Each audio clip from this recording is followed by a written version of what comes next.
worked. Today is sourdough bread making day, finally. Life dynamics. I mean, I was looking at the calendar, next Thursday we have That's resting now for 30 minutes to an hour, it says. So I've gone for the hour just to try and give it all the time it needs. It said only stir it for 30 seconds. So that's why it looks kind of like it does, I guess. But we'll come back and we'll keep doing what we need to do for the next few hours and we'll see what it ends up like. The other thing that I want to get done today is empty the freezers that I've been talking about.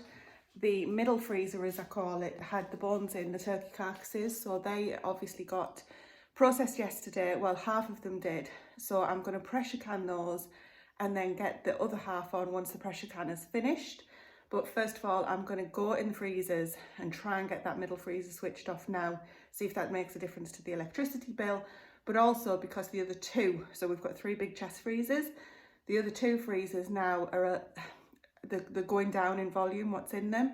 And we do need to get this middle one switched off for a good while at least before we have the next batch of birds and things to go in. So I'm going to go and do that now. This is what's left in this freezer, and there's actually a little bit more than I remembered. So I think I should be able to move all the turkey. I've got my gloves on. It's going to be freezing in there. I think I should be able to put the turkey and the other bits and pieces. There's broth here, which obviously I'm canning more, which my preferred method is definitely canning these days than freezing. When I dissolve, or melt rather, these bags, a lot of it just tends to seep out. The bags have got no holes in, but you know when you're defrosting something and it just ends up on the other side of the bag. I'm not sure why that happens. So I'll be defrosting them in a huge bowl and then just using everything that's in the bowl. So I need to make some soup for returning to work.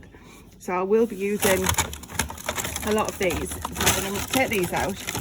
Sorry for the noise. And then there's fruit left in here. Odds and sods, there's like a pig kidney and just random bits. So I'm going to try and get the rest of what's in here in these other 2 freezers, but they've got all sorts on them. Not a very pretty sight at the minute, so I need to get this sorted and see what we end up with, and hopefully we can get this switched off today. Successful. That behind me is an empty freezer. I do have some things to sort out. I've got the stock that I'll need to use, and then when I make the soup I do freeze that. So I might have a look, see if there's a soup recipe that I can. We'll go through soup so quickly though, like literally Stephen will have 500 ml a day and I'll have, well, probably just under for our pack lunches. Anyway, I've also got a big bag of fruit, which is that carrier bag there, very glamorous. And there's a couple of things that I'm going to bin. So Stephen did bring me home some pig lard, or it wasn't leaf lard, it was back fat I think, but it was not minced. So I just threw it in the freezer thinking I'll get back to it at a later date, which I would. But that's going to have to go through my mincer once it's defrosted, and we've got plenty at the minute and I'm just not in a position where I'm ready to do that, so I'm actually going to get rid of that. Wonder if I could feed it to the chickens or something like that. Might do that. No, because they want it rendered. Look, I'm just going to get rid of it because I'm trying to take too much on. So I need to get the stock defrosted to make the soups, so I want to get a whole host of that done. I'll also look at the freezer in what we call stores in the little room, because there's a lot of stuff in there, and all of this fruit I'm gonna have to get to it pretty quickly because otherwise it's just going to become a sopping mess. Cordial, mixed berry jam, I'll let you know. Just put the fat in the bin, which I'm not pleased about, but it's okay, and I thought I'd take a minute to show you. These are the ducklings outside, so it's the first day out today. Basically they've been in the garage up till now, so that's predator proof to a degree. When we put them in the barn, we've had the rats get them before and things like that, not very nice. And it also helps us put the heat lamp on because the electricity is easier to access in there. So this is literally their first day out. How cute is that?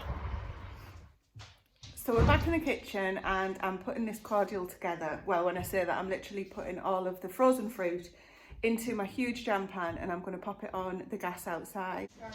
It just to see if it's in. So hopefully it's all still frozen, so it's kind of all over the place at the minute. I'll show you in a sec. But hopefully when it defrosts, it will not be too much for the pan. There's only one way to find out. But yeah, cordial's definitely going to be the way to go. if it doesn't work out as a nice cordial, it'll just go in gin and lemonade because we don't like tonic. So as a nice flavour for gin, I think that's going to be fabulous. So taking the easy route, but that helps, that's good, and we're going to get benefits from it in the long run. This is frozen rhubarb. There's just over 3 kilos of frozen rhubarb here. There's gooseberries, blackcurrants, raspberries in there as well. I've done a little working out. This was without the rhubarb, of how much water to fruit I'll add, and this is from another River Cottage book, Pam Corbin's. So I'm going to work out what I need for the rhubarb as well now, and then we'll add that in the water and just get this on the burner outside. I had to put it outside on the Camp Chef Explorer that we've got. This is it. It's outside in just one of the small barns because it's quite windy today. We won't be in here a lot, so we're not going to worry about the gas fumes or anything, but the windows are open and the doors open, so we should be good. But as you can see, this is still frozen solid. It's got the right amount of water in, so I'm just going to keep popping in, giving it a stir, and then just leave it to cook down, and then we'll strain it and add sugar. So that is looking well. The iceberg of rhubarb has just melted, and thankfully it didn't overflow the jam pot, so I'm good. I'm pleased about that. And Stephen's kindly carried the canner in for me to the kitchen because it needs straining. I could have done it outside, but it's just easier. The tools are here for straining inside the kitchen. And all I've done is literally, I've taken just a bag, put it in a bowl. Excuse all the mess. Put it in a bowl so that I can stop any drips coming through the bag. Taking the bones and put them into the bag in the bowl, and then I'll just tie that up and put that straight in the bin. It's made, I would say, about 7 litres, so about 7 quarts. So that's ideal because the canner can only take 7 of the litre jars at a time. I did think it'd make more, but I think I've used too much turkey carcass in the pressure canner. So this is a really thick, gelatinous, how would you say that? Trust me, in life I can speak, okay? It's just on here that I can't speak. Anyway, you know what I mean. So it's made quite a thick stock, which is fantastic because it'll be full of flavour, and I'll be sure to mark that on the jars as well. So if I'm just looking for something to kind of cook rice in, or you know, that I'm not really, it's not going to be the main part of the meal like a soup or a stew or something like that, then I'll just use a weaker stock. But these ones are fantastic. This is going to be great for adding lots of flavour.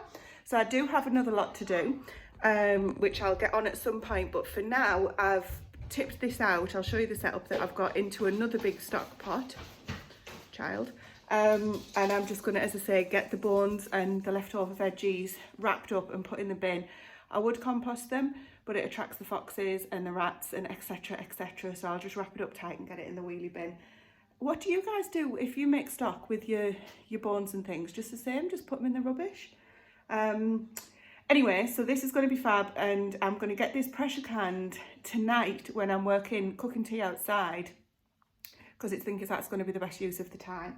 So I'll show you what they turn out like once they're done. That might be in the next video though, because they need to cool down for 24 hours after. Play it by ear, let's see how we get on. So this is my setup. The canner, obviously, the trusty Wilco bag with the bones in. Another child. And these are the sieves. So I've got a spider, what they're called, you know what they're called, and a sieve that I've literally just scooped everything out using tongs to start off with and put everything left over in there. Then I've used the spider spoon, and then I've used the sieve, and this is the last, what it looks like afterwards. So there's a little bit of fat floating on the top. I'll give that time to cool down even more. If there's too much, because you don't really want fat when you're canning, because it might prevent a decent seal. If there's too much, then I'll scoop it off, but we'll see how we go. It might not be too bad. And as you can see, there's the 8 litre mark, and we're just under 7, so I might just top that up a little bit with water if needs be. But yeah, looking good. So that's the setup I've got. So we've gone from the big pot to the little pot. Well, you know, not little, but getting there. And behind it, these are the stocks that I took out of the freezer that are going to be going in making soup. So it might sound silly that I'm making fresh and not using it, but we need to stock rotate. And right here are the last of the leeks that will be going into the next lot of stock that I'm going to be making. So all the things, busy. The other thing is obviously the sourdough. So I've actually put it outside. It's warmer outside than it is inside. And I've been folding that every 30 minutes. I've done 3 folds, and I've just done the last one. And all that means is every corner, you know what I mean, every 90 degrees, you pull it out and you fold it back over on itself. Literally just 1 fold for each corner. and then just leave it for another 30 minutes. So I'm getting through the process again myself, and then I'll do a dedicated video on that as well. I do have, for the stock, I do have another canning video, I'm sure, for stock. If I do, I'm sure I do. I don't think I dreamt that. I'll link it up here or here, whichever side it is. Well, it's turned into an absolutely glorious day again. So Grace and I have just been back out in the field, taking all the horses' muck out, which you've seen us do many times before. And now I'm actually editing yesterday's video and hope to get that up tonight. So I'm loving doing this whilst I'm off, and obviously I've got all the extra time to get done what I want to get done here and getting back into the swing of videoing as much as I can. Obviously I won't be able to keep it up when we get back to work at the rate that I'm doing them right now. But I've got a few ideas. I'm going to keep up some of the vlog stuff, might do one a week over a few days like I was doing just a few days ago. And I think I'm going to do some how-tos. We've definitely got more butchery videos coming. It's just a case of waiting until we've got something that needs butchering before we're doing that.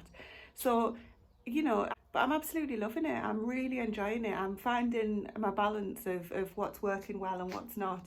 And that's not just because I'm on holiday. But if you've got anything that you'd like to see from a small holding perspective, if you've got questions or things that you'd like us to address in future videos, you know, please do let us know. And I know I've asked that before, and then I've had some questions around the Instant Pot and, you know, some of the other things that we do, and I haven't always got to doing that. But it's not through ignoring people or anything like that. Absolutely, it's not. I do love the feedback, and I will get round to them just when it fits in. And at the moment, especially with everything else that's going on, there's different priorities, as I'm sure there is for everyone. But I just want to say thank you for the likes that you gave the last video, because I know that I put a call out to say if you could remember to like the videos if you do, because that really helps our YouTube channel grow, and that really did work. It's been very noticeable on the last video, so thank you for that. But also just a shout out to everyone that always comments. I love, you know, I see the names now, I recognise people. I love when we sort of chatting as if we're just in the same room, or we're just, you know, old friends that are just catching up after a long time, or whatever it might be, whatever the situation is. So just a real heartfelt thank you for that. I do appreciate it. But for now, I need to go and get this other video finished. We're going to try the cooking here tonight, because we didn't actually get to using here.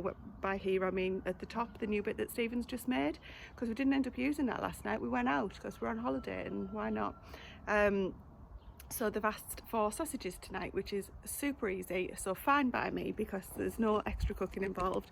So I'm going to do that, and I also need to get the sourdough baked, because that's about had its 3 hours the last proof, so it really is a labour of love, that. But I love it, so I'm a perfect person to be doing that, aren't I? Keep telling yourself that. But yeah, we'll see how that works out. I think the tasks are mostly done for the night. So you know what I'm going to say? I might even have to pour myself a glass of wine and go and edit the video sat down in the garden. What do you think? Well, the sourdough's baked. I'm not going to be doing any how-tos anytime soon on that. I just can't get away with it. It's more like a flipping flatbread than a loaf of bread. Thank God for the trusty bread maker, eh? I'll keep trying. Maybe the flattest sourdough you've ever seen. Do you know what? It's so nice. I'm genuinely not just saying that. It is so tasty. It actually might be worth it. I think it is.